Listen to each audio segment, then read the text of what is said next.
Good morning to all of you students. आइए आज हम लोग अगला टॉपिक पे बात करते हैं, है ना। तो आइए जानते हैं अगला टॉपिक पे बात करते हैं। हम लोग इससे पहले स्थानीय निकायों में महिलाओं का प्रतिनिधित्व के बारे में जान चुके हैं और आइए आगे जानते हैं। बहुत मज़ेदार टॉपिक है और अच्छा भी है ना, और इम्पोर्टेंट भी है। ठीक है, देखिए लोकसभा में अनुसूचित जाति एवं जनजातियों का प्रतिनिधित्व। इसके मतलब साफ साफ है कि जो ये लोकसभा है ना, इस लोकसभा में एसटी मतलब अनुसूचित जनजाति और एससी अर्थात अनुसूचित जाति मतलब एससी शेड्यूल कास्ट, और उसके बाद अनुसूचित, यहाँ से अनुसूचित और जनजाति है, इसको बोलते हैं शेड्यूल, है ना, ट्राइबल। ठीक है, जनजातीय। तो ये आपका जो है अनुसूचित जनजाति के लिए एसटी और अनुसूचित जाति के लिए एससी। ठीक है, तो इनका लोकसभा के जो सांसद बनते हैं उसमें इनका कितना प्रतिनिधित्व है, अर्थात कितना भागीदारी है। ठीक है, एक एग्जाम्पल के माध्यम से आप समझिए कि मान लीजिए कि 100 सीट है टोटल लोकसभा का। मान लीजिए टोटल अगर 100 सीट है, एग्जाम्पल के लिए, है ना, तो 100 सीट में एसटी का मान लीजिए 14 सीट है ना, एसटी का, किसका, एसटी का, और एससी का 36 सीट है। टोटल सीट कितना हो गया, ये एससी का है। ठीक है, किसका, एससी का। टोटल हो गया 50। तो अब आप कह सकते हैं कि ये 50 जो है 50% जो है लोकसभा में अनुसूचित जाति और अनुसूचित जनजातियों का प्रतिनिधित्व है। ठीक है, तो ये है आपका जो है लोकसभा में प्रतिनिधित्व या भागीदारी की बात। ठीक है, तो इस तरह से इसमें ऐसा होगा। तो चलिए बच्चों आगे हम बात करते हैं। और ठीक है, देखिए हमारे संविधान में सामाजिक, शैक्षिक और आर्थिक दृष्टि से समाज के वंचित वर्गों को अनुसूचित जाति तथा जनजाति के रूप में मान्यता दी गई है। लोकसभा तथा राज्यों की विधानसभाओं में इन वर्गों को उनकी जनसंख्या के अनुपात में आरक्षण दिया गया है। बिल्कुल दिया गया है। 16वीं लोकसभा में अनुसूचित जाति के लिए 16वीं लोकसभा में अनुसूचित जाति के लिए 84 एवं अनुसूचित जनजाति के लिए 47 सीटें आरक्षित हैं। अभी मैं आपको एग्जाम्पल के हिसाब से बताया ना कि 16 यानी 14% एसटी और 36% जो है एससी। तो उसी प्रकार यहाँ बोल रहा है कि 16वीं यानी 16वां बार जब लोकसभा का चुनाव हुआ था 2014 में, तो उस समय जो है ये आपका जो है 84% आरक्षण किसका है, अनुसूचित जाति अर्थात एसी का। ठीक है, उसके बाद आपको बताया जा रहा है कि अनुसूचित जनजाति अर्थात एसटी का उस समय सीट जो है 47% आरक्षण दिया गया था। कितने परसेंट का आरक्षण दिया गया था, 47% का। ठीक है, तो इस तरह से इसी प्रकार प्रत्येक राज्य की विधानसभा में भी इन वर्गों को जनसंख्या के अनुपात में आरक्षण दिया गया है। साथ ही स्थानीय शासन अर्थात पंचायतों और शहरी निकायों में भी इन वर्गों के प्रतिनिधित्व को सुनिश्चित किया गया है।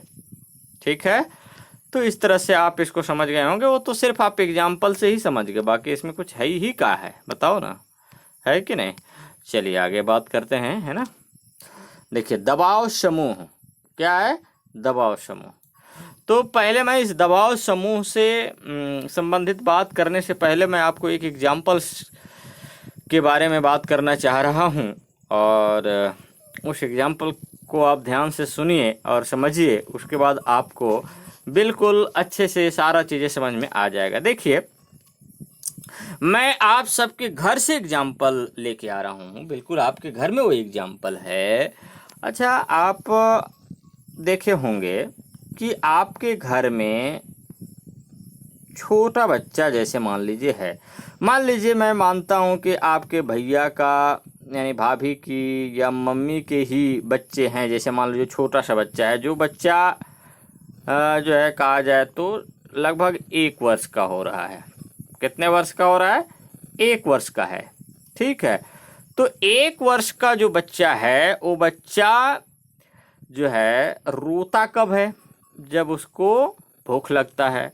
भूख लगता है जब उसे दूध मिल जाता है, उसके बाद जैसे ही दूध पी लेता है, उसके बाद वो बच्चा खेलने लगता है, ठीक है।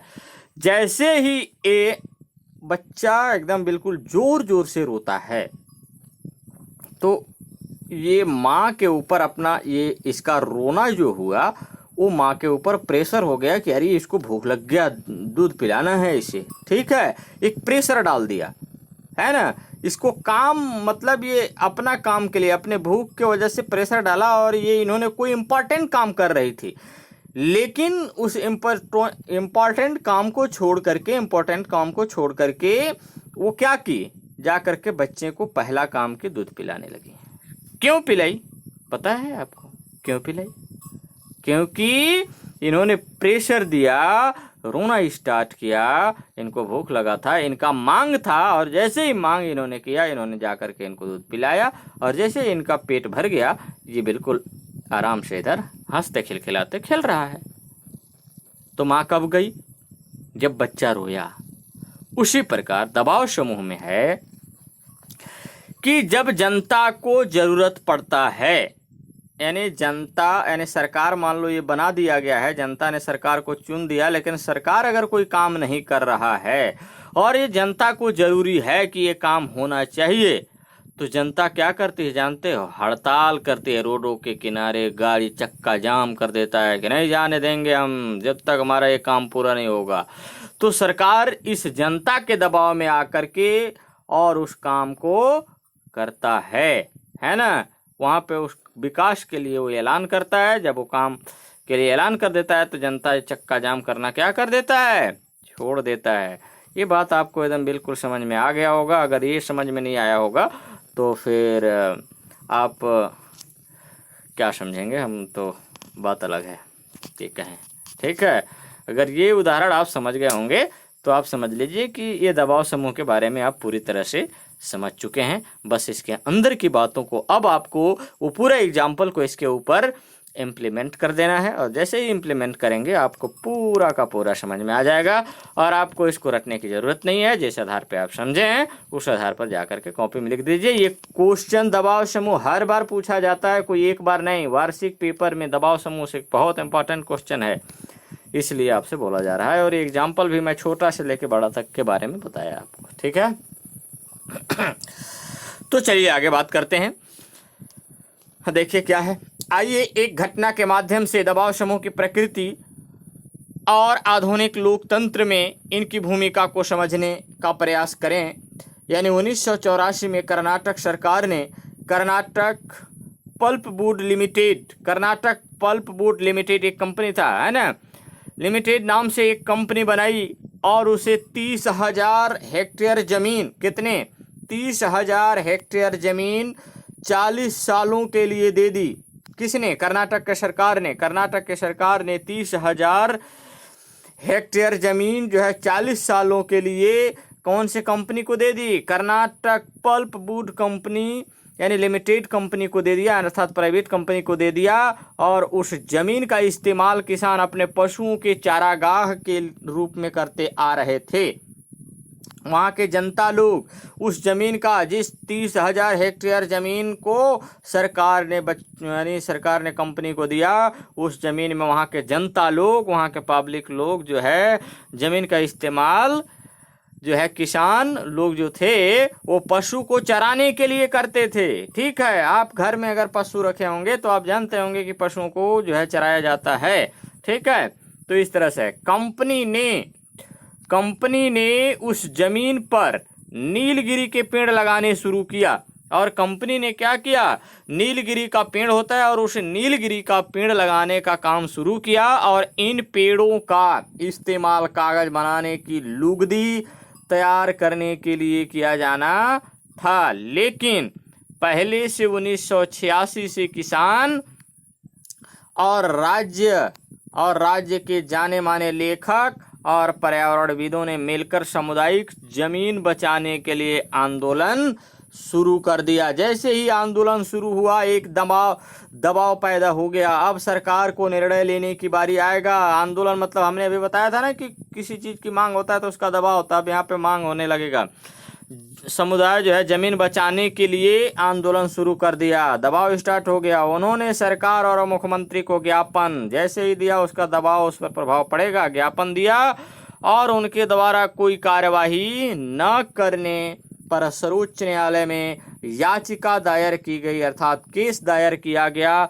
सर्वोच्च न्यायालय ने आदेश दिया कि पहले जैसी यथास्थिति बनी रहे, लेकिन इसके बावजूद जमीन गांव वासियों को न मिलने पर 1987 में कुनसूर नामक गांव में सत्याग्रह शुरू किया गया, जिसका नाम था, एक सत्याग्रह का शुरुआत किया गया जिसका नाम था किटिखो हिचिक्को, अर्थात उखाड़ो और रोपो। किटिखो हिचिक्को ये कर्नाटक की भाषा में है। किटिखो हिचिक्को अर्थात उखाड़ो और रोपो, यानी इसमें लोगों ने नीलगिरी पेड़ उखाड़कर उनकी जगह पर ऐसे पेड़ों के पौधे लगाए जो जनता के फायदेमंद के थे, है ना। ऐसे पेड़ लगाए क्योंकि कंपनी तो वो अपना फायदा के लिए लगा रहा था, जनता के फायदा के लिए नहीं, है ना। आंदोलनकारियों ने विभिन्न तरीकों से विधायकों को अपना पक्ष समझाया और विभिन्न दलों के 70 से अधिक विधायकों ने सरकार पर दबाव डाला कि इस कंपनी को बंद करें, है ना। इस आंदोलन के कारण सरकार को किसानों की मांग माननी पड़ी और सन 1991 में कंपनी को बंद करना पड़ा। इस दबाव के वजह से देख लिए ना, कंपनी को बंद करना पड़ा। कंपनी काम नहीं कर पाई। क्यों नहीं कर पाई? कारण हुआ कि पब्लिक ने दबाव डाला। ठीक है, तो इसलिए बच्चों ये आप एग्जाम्पल को फिट करिए। बच्चे ने रोई या रोया, माँ ने दूध पिलाया कि नहीं पिलाया? क्यों पिलाया? बच्चे रो रहा था। किस लिए रो रहा था? भूख लगा था। तो ये यहाँ का पब्लिक लोग किस लिए उसे जो है बचाया? क्योंकि उनका पशुचारण का काम वहाँ पर होता था, उनकी आवश्यकता का चीज थी। और कंपनी खरीद लेता तो उसमें पशु चराने देता नहीं, इसलिए उनका भूख इसलिए था कि हमारे पशु कहाँ चरेंगे, हमारे पशु भूखे रहेंगे। ठीक है, इसलिए तो आपको ये बातें समझ में आ गया होगा।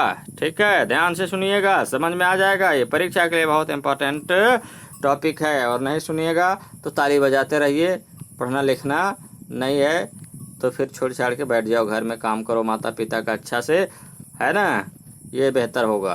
ठीक है, इसलिए पढ़ाई लिखाई के साथ कोई गद्दारी नहीं, एकदम ईमानदारी पूर्वक पढ़ाई लिखाई करो, है ना, ताकि लगे कि पढ़ा लिखा व्यक्ति है और पढ़े लिखे हो, खुद को भी लगे कि हमने पढ़ा लिखा है। और बस नाम के लिए पढ़ना नहीं है कि मैं स्कूल जाता हूँ आता हूँ, नहीं, आप जानने के लिए पढ़िए, नॉलेज के लिए पढ़िए, ज्ञान के लिए पढ़िए। ठीक है, ऊपर दी गई घटना में किसानों, बुद्धिजीवियों के आंदोलन ने एक दबाव समूह के रूप में कार्य किया। इस आंदोलन ने सरकार पर दबाव डालकर उसकी नीति को बदलने पर मजबूर कर दिया। इस प्रकार हम कह सकते हैं कि दबाव समूह विशेष समूहों के हितों की रक्षा के लिए सरकार को प्रभावित करने का प्रयास करता है। अपने हितों की प्राप्ति के लिए ये समूह ज्ञापन और न्यायालय में याचिका जैसे संवैधानिक साधनों के साथ साथ प्रचार, हड़ताल, प्रदर्शन आदि भी करते हैं। आंदोलन एक प्रकार के दबाव समूह है। अन्य प्रकार के भी दबाव समूह होते हैं जो नियमित संगठन का रूप लेते हैं, जैसे chamber of commerce and industries, जो कि व्यापारियों व उद्योगपतियों का संगठन है, जो मुख्य रूप से इनके लिए अनुकूल नीतियां बनवाने, अलग अलग उद्योगों के हितों व ज़रूरतों को सरकार के सामने रखने का काम करते हैं। इस तरह कई और संगठन होते हैं जो विशिष्ट व्यवसाय के लोगों के हितों के लिए काम करते हैं, जैसे डॉक्टर, वकील आदि, है ना। कुछ संगठन ऐसे भी हैं जो किसी वर्ग विशेष में हितों की बात न करके पर्यावरण, शिक्षा, स्वास्थ्य, अंतर्राष्ट्रीय नीति आदि मामलों पर सरकार पर दबाव डालते हैं। वे इन मुद्दों पर पुस्तक आदि प्रकाशित करते हैं, उन पर अध्ययन करते हैं और सरकारी अफसर, मंत्री और जनप्रतिनिधियों से अपने विचारों के बारे में गहन अध्ययन या गहन बातचीत करते हैं। अक्सर सरकारी नीतियों को बनाने के लिए जो समितियां बनती है, उनमें ऐसे संगठनों के प्रतिनिधि सदस्य बनाए जाते हैं। ठीक है। इन सब के अलावा विशिष्ट मुद्दों पर सरकारी नीतियों को बदलने के उद्देश्य से कोई समूह कुछ व्यावसायिक लॉबिस्टों का भी उपयोग करते हैं, जो इसके लिए प्रभावी रणनीति बनाकर काम करते हैं। इस प्रकार हम देखते हैं कि लोकतंत्र में विभिन्न हित समूह अपने पक्ष में नीतियां बनवाने और क्रियान्वयन के लिए जन आंदोलन से लेकर व्यावसायिक लॉबिस्ट तक विभिन्न प्रकार के दबाव समूह बनाते हैं। ठीक है, तो ये है आपका। उसके बाद आइए दबाव समूह एवं राजनीतिक दल में अंतर देखते हैं कि वो क्या है। ठीक है, जरा सोचिए, राजनीतिक दल भी लोगों का संगठन होता है। राजनीतिक दल भी क्या होता है? लोगों का संगठन होता है। उसका संबंध भी सरकार को प्रभावित करने के लिए होता है। इस प्रकार राजनीतिक दल भी दबाव समूह होते हैं। लेकिन क्या यह कहना ठीक होगा? वास्तव में ऐसा नहीं है। राजनीतिक दलों से दबाव समूह इस अर्थ में अलग होते हैं क्योंकि राजनीतिक दल का मुख्य उद्देश्य सत्ता की प्राप्ति होता है। ध्यान रखना, राजनीतिक दल का मुख्य उद्देश्य क्या है? सत्ता प्राप्ति।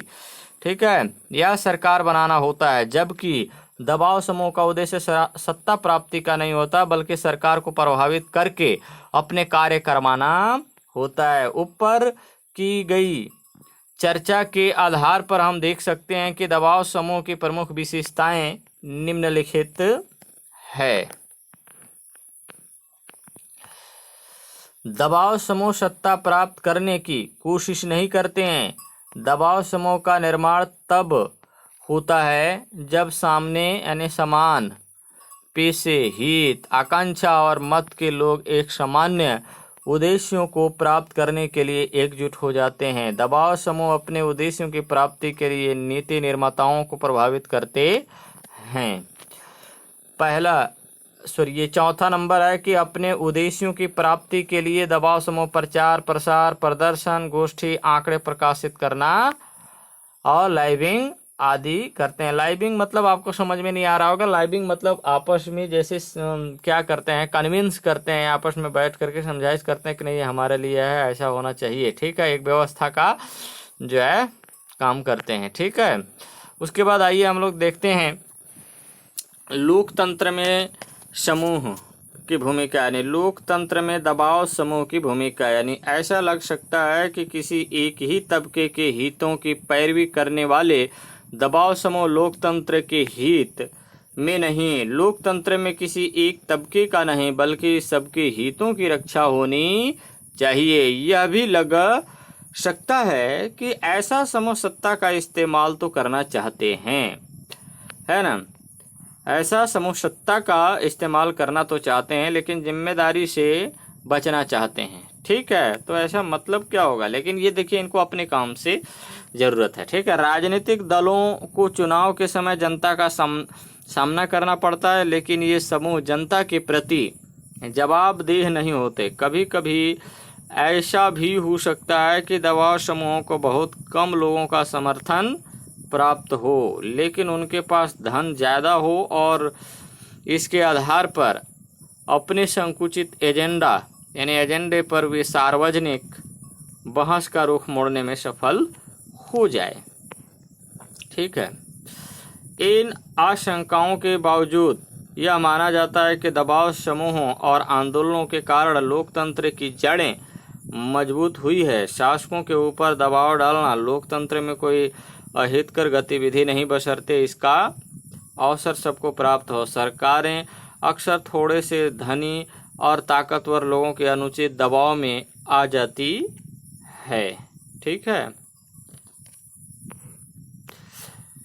उसके बाद हम देखें तो यहाँ पे मिलता है जनसाधारण के दबाव समूह तथा आंदोलन इस अनुचित दबाव के प्रतिकार में उपयोगी भूमिका निभाते हैं और आम नागरिक की जरूरतों तथा सरकारों से सरकार को अवगत कराते हैं, यानी सरोकारों से सरकार को अवगत कराते हैं। सरोकारों से यानी सामाजिक के कार्यों से जो है सरकार को अवगत कराते हैं कि हमको जो है चाहिए क्या, ये सारी चीज़ें बारे में है ना।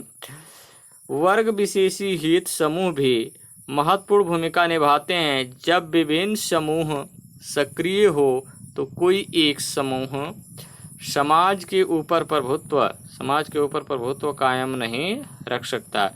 यदि कोई एक समूह सरकार के ऊपर अपने हित में नीति बनाने के लिए दबाव डालता है तो दूसरा समूह इसके प्रतिकार में दबाव डालेगा कि नीतियां उस तरह से न बनाई जाएं। ठीक है। सरकार को भी ऐसे में पता चलता रहता है कि समाज के विभिन्न तबके के लोग क्या चाहते हैं। इससे परस्पर विरोधी हितों के बीच सामंजस्य बैठाना तथा शक्ति संतुलन करना संभव हो पाता है। ठीक है। तो यहाँ तक आप देखिए बच्चों कि आज हम यहीं तक बात करते हैं और अगले दिन हम फिर से बात करेंगे, आपसे हमारा फिर मुलाकात होगा। तो इससे अभी हम जो सीखे हैं, आपको मैं एक क्वेश्चन देता हूँ। दबाव समूह एवं राजनीतिक दलों में क्या अंतर है, स्पष्ट कीजिए। ठीक है। और इसके प्रमुख दबाव समूह के प्रमुख विशेषताओं को लिखिए। ये 4 आपके प्रमुख विशेषता हैं। ये प्रमुख विशेषता आपको एकदम बिल्कुल लिखना ही है। दबाव समूह की विशेषताओं को भी लिखिए। ठीक है। ये हो गया। अगला आपको एक और है, हाँ, दबाव समूह से क्या तात्पर्य है, स्पष्ट कीजिए। ये आपको भी करना होगा बच्चों। ठीक है। तो चलिए हम अगले दिन फिर से बात करेंगे। तब तक के लिए धन्यवाद।